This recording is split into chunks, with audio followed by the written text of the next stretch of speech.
Hi everyone, my name is Sumayah Chappelle. I am an artist in residence here at Chrome Yellow Springs. 4 years ago, I know you were, I believe, like a raw vegan. That was around the time you were doing like the fruit fast. Where am I today? Not on the route that I used to be. Fasting and being in tune and in harmony with your body and cells is reality. I mean, I think I took it too religiously. I kind of made it something that was a bit too extreme. Taking care of your body, taking care of your divine organs, and paying attention to how things affect your body so that you can live a fruitful life is all reality. But my current state, no. Are you still vegan though? No, I eat fish and I eat halal meat. How's your body reacted throughout that change? I mean, it's been a pretty bumpy transition. When I was vegan, you know, I felt like I was gliding through life. I just felt on high, on 10, like every moment of every day, just fasting and just being so in alignment. I broke my vegan streak in Jamaica. There's some jerk chicken. I was dealing with some emotional health issues, and then my physical health just didn't feel up to par. I just felt real fatigue, and I was like, you know what? I think I need something to ground me. I think I'm a little too airy. I can't really formulate my thoughts and sentences that well. And then I just remember the day, and I did it secretly, which is so silly, but my family was eating, and I took some chicken, I went into the backyard, and I just ate it. I just felt a little bit more like grounded. That jerk chicken, that'd make me crack too, man. It was good. I was like, dang. I know you had that like vegan food truck that you were gonna do. You weren't going to, you did it. I did do it. What was that kind of journey like, and where did that end up? I'm glad you asked. Let's see. It's kind of in my veins to just feel like I need to change the world all the time. That was my first attempt to actualize my beliefs into something that people could benefit from. Just promote health and wellness through a business. And it was called The Garden of Vida. So that was inspired by Pura Vida from Costa Rica. So I came back, I was like, you know what? I want to promote life. You know, what I experienced in Costa Rica, I want to share that love and that light that I had and bring it to the United States. But that was not it. You know, I went through the most grimy period of my life doing that food truck. But I was pulling all-nighters, drinking Red Bull, prepping all these. I'm like, you know what? I think the issue might be capitalism, because I feel like I'm contradicting myself with everything that I'm doing here. You know, buying all of these plastic containers and throwing it away, and you know what you should do? You should start selling hot dogs on your truck, vegan hot dogs. I'm like, yo, this is against what the hell I'm trying to do. Like, it broke my heart. This whole system of just like having to commoditize like everything. What I experienced in Costa Rica was just the purity of life. Seeing what God has to offer, being able to be alive and experience just the divinity of just natural food and natural people and natural energy. And I wanted to bring that, but now I gotta package it up and sell it. But yeah, it was an empty horse trailer, and I just turned it into a kitchen, got some recipes together. I had my business partner. Yeah, I mean, it was successful for about a year until I realized, you know what, I think I need to move on from this. What was one of your largest takeaways that happened in Costa Rica? It's gonna make me cry, man, I miss Costa Rica. Since coming back, it's been a real struggle, because when I ran away, I was just F society, you know, F capitalism, F the United States. I wanna live free. I want to live in purity. I want to be, you know, living like a human, not like a robot. Since I've been back, I haven't left. There's other ways to live other than the United States, but since I've been back for 5 years, like I've really been honestly reconditioned.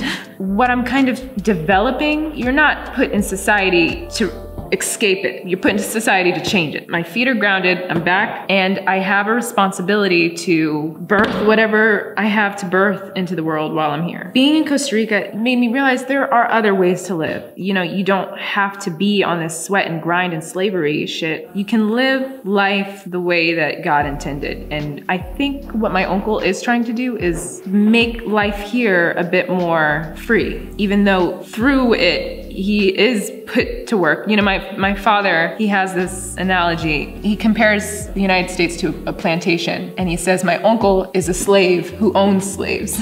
My father is a slave who ran away from the plantation. In other words, he doesn't work.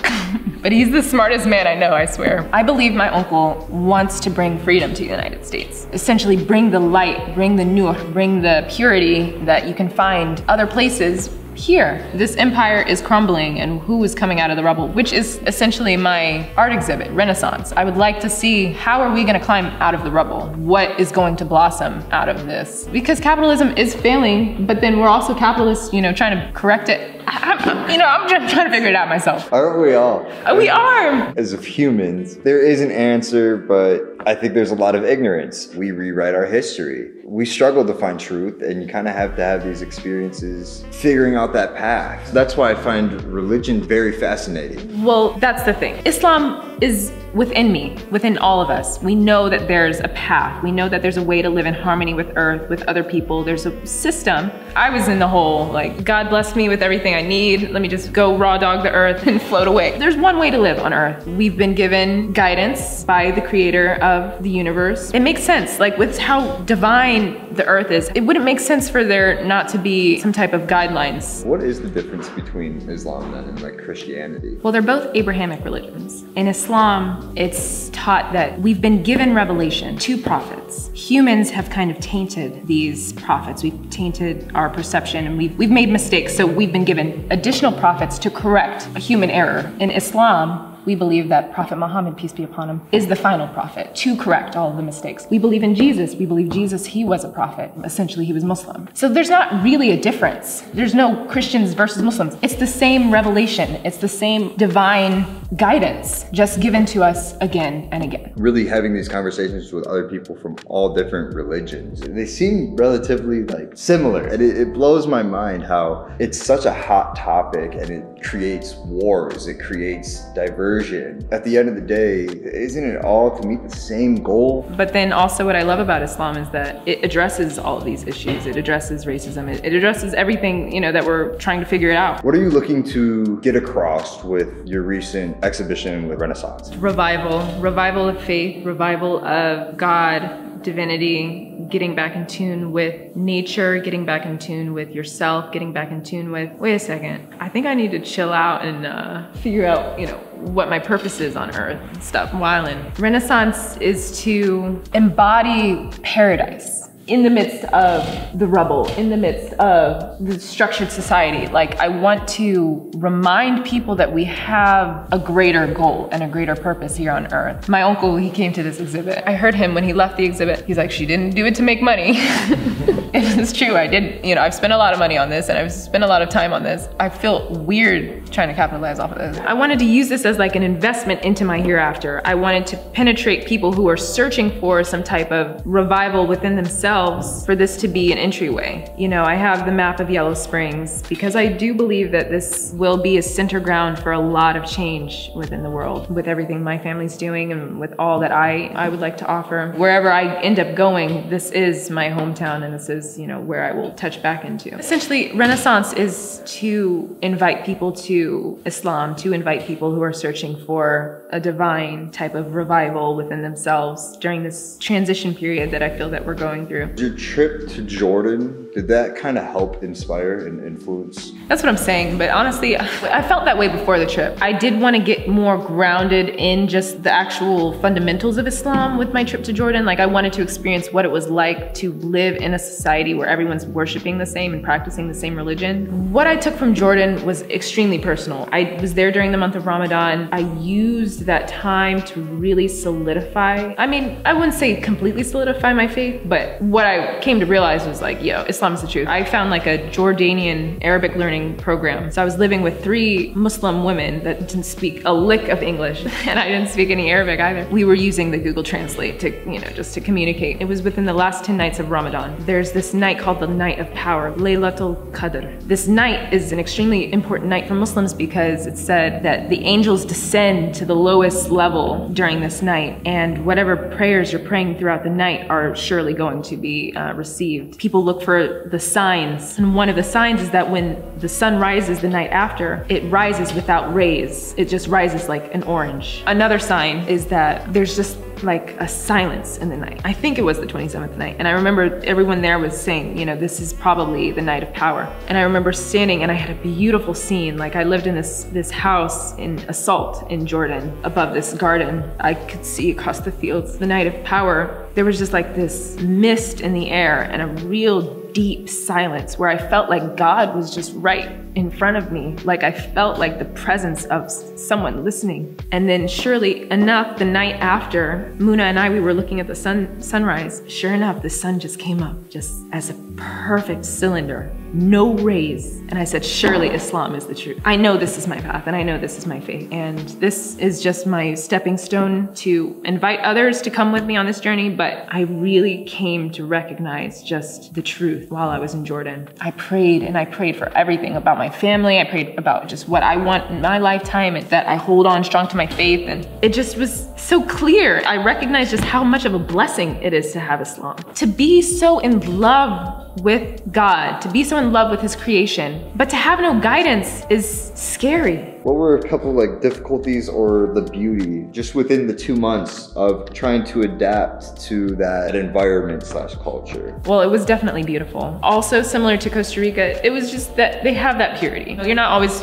guessing everybody's intentions and what, why they're talking to you and what's going on. It's not a war there all the time, spiritual warfare. Everybody's there on their individual journeys toward God in community, in love, in connection, in harmony, in grace. The whole community was family. They were all related to each other. The uncle, he's the one that butchers the meat, or the one sister that hosts the family for Arabic class and study of the Quran. And then you have the youth that comes to the house, every Friday. Then you have the family that has the garden that, and delivers the vegetables to each of the family members, just to see, how you can work together as a family to create an actual system of livelihood and wholeness and wellness. Through community. Exactly. Which we strip. Exactly. It's vital. I don't know how we've lasted this long, but. Yeah. When you think about it, we still had very community spaces not that long ago, man. People went out. You had the mom and pop shop with the apartment on top. They would help each other business-wise. You didn't have Walmart to get everything you ever needed. Maybe purchase the chair from the woodwork shop that's right on the corner. What does religion mean to you? And kind of what was your experience just growing up with religion, whether it was there or not, and how has it developed to where you are currently today? So I didn't grow up practicing. My father, he was the first in my generation to convert to Islam. I've only recently come to practice and find Islam for myself in the past 3 years. When I was 17, I spoke about Islam and I knew my cousin's practice, but it wasn't until I think it was 19 where I decided if I'm going to call myself Muslim, I'm gonna have to take it seriously. I've always been on a journey to find truth, just to find the way of life that is in alignment with my understanding of God and my understanding of the world and my experience. I believe in reality. There has to be an answer. There has to be a truth. I've always been in search of answers, whether it be through fasting, whether it be through veganism, anti-society, F everything. But I think where I am now is definitely not where I want to be in Islam. Islam is a commitment. To say that you're a Muslim, you will have to accept all of what Islam has to offer, all of the guidelines. If you read the book, if you read the revelation, you can't take bits and pieces and kind of put together your own faith and religion. So where I am right now is far from where I hope to be. I worship, but I don't worship to the extent that I would like to see myself worship. If it's reality, you have to take it seriously. In terms of my journey with Islam, I have a lot to learn. Creating your own path and not becoming maybe a plant through your connections. Yellow Springs is definitely in transition, and I know my uncle does have, intentions to make it a launching point for people, I do feel the need to go somewhere else, develop my knowledge and develop my skill set. I have talents, I have gifts, and I have a responsibility to birth them out into the world, however, by whatever means, I have resources and I should try to use them.